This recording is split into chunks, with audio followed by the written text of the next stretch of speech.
খেসারির ডাল দিয়ে হয়ে গেল আমের চচ্চড়ি।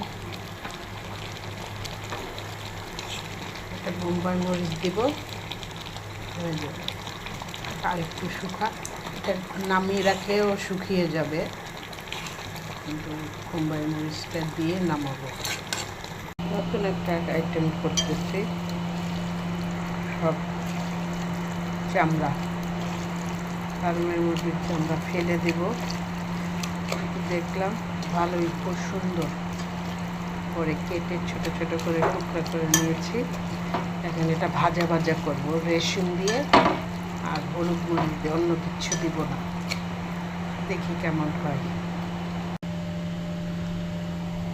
লবণ দিচ্ছি, হলুদ মরিচ ধনিয়া দিয়েছি, আর কিছু দিইনি, আদা রসুন দিইনি, শুধু রসুনের কোয়া দিয়েছি।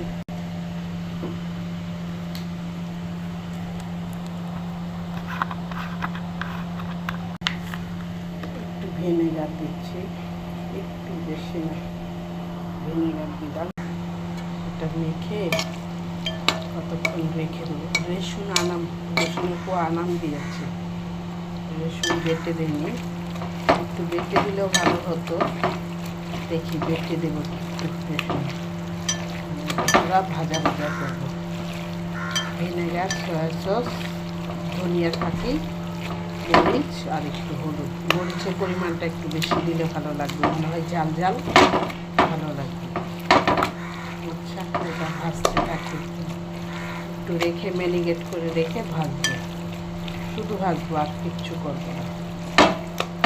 একটা থেকে তেল পানি কত কিছু উঠে যাবে, পানি তেল বেশি উঠে। একটু রসুন বাটা দিব, একটু রসুন বাটা দিয়ে কতক্ষণ রেখে দেবো, তারপর এটা